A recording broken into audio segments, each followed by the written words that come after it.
नागपुर के जयंत इस बात से खुश थे कि वे भारत में बैठे बैठे विदेशी शेयर बाजारों का फायदा उठा रहे हैं। वे ऐसे म्यूचुअल फंड में पैसा लगाते हैं जो विदेश में निवेश करते हैं। लेकिन हाल में आई एक खबर से वो परेशान हो गए। हुआ यूं कि हाल में मार्केट रेगुलेटर सेबी ने म्यूचुअल फंड के विदेशी निवेश पर अंकुश लगा दिया है। कई म्यूचुअल फंड ऐसी स्कीम चलाते हैं जिनमें निवेशकों से पैसा लेकर विदेशी शेयरों में लगाया जाता है। सेबी ने सभी एसेट मैनेजमेंट कंपनियों से कहा है कि अब ऐसे फंड विदेशी शेयरों की खरीद ना करें।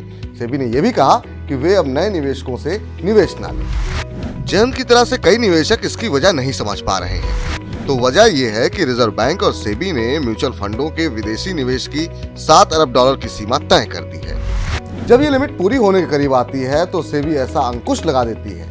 सेबी ने आंकड़े जाहिर नहीं किए, लेकिन ये माना जा रहा है कि ये सीमा अब करीब आ गई है, इसलिए सेबी ने ये रोक लगाई है। पिछले साल 3 जून के एक सर्कुलर में सेबी ने म्यूचुअल फंड्स और पूरी इंडस्ट्री के विदेशी निवेश के नियमों को बदल दिया था। अब आपको बताते हैं कि ये नए नियम है क्या।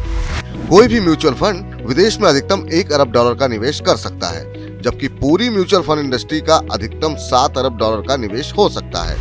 ये लिमिट किसी एक वित्तीय वर्ष के लिए नहीं, बल्कि किसी भी वक्त के लिए है।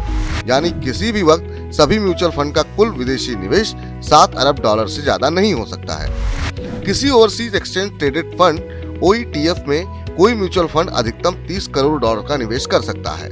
पूरी इंडस्ट्री का अधिकतम निवेश 1 अरब डॉलर का हो सकता है। सेबी के आदेश से जयंत के मौजूदा निवेश पर कोई असर नहीं होगा। उन्होंने जो पैसा लगा दिया है उसे निकालने की जरूरत नहीं होगी और उनकी SIP भी चलती रहेगी, लेकिन इनमें एकमुश्त निवेश की इजाजत नहीं होगी। सेबी ने इन स्कीम के STP और SIP पर रोक नहीं लगाई। Association of registered investment advisers ARIA के चेयरमैन लुवई नवलखी कहते हैं कि नए निवेशकों के लिए SIP से निवेश की तस्वीर साफ नहीं है। हो सकता है कि आगे इंटरनेशनल निवेश की सीमा बढ़े, जिसके बाद नए निवेशकों के लिए निवेश मुमकिन हो पाएगा। मनी 9 की सलाह। म्यूचुअल फंड इंडस्ट्री विदेशी निवेश की सीमा बढ़ने का इंतजार कर रही है। तब तक जयंत जैसे निवेशक एक दूसरे विकल्प का इस्तेमाल कर सकते हैं। सरकार की लिबरलाइज्ड रेमिटेंट स्कीम के तहत आप हर साल 2.5 लाख डॉलर यानी करीब 1.88 करोड़ रुपए का निवेश विदेश में कर सकते हैं। अगर आपके पास डीमैट अकाउंट है तो आप NASDAQ 100 ETF और S&P 500 जैसे ETF के जरिए विदेशी शेयरों में निवेश कर सकते हैं। म्यूचुअल फंड के ELSS में लॉक इन पीरियड कैसे कैलकुलेट होता है, इसे समझने के लिए देखिए फॉर्मूला गुरु।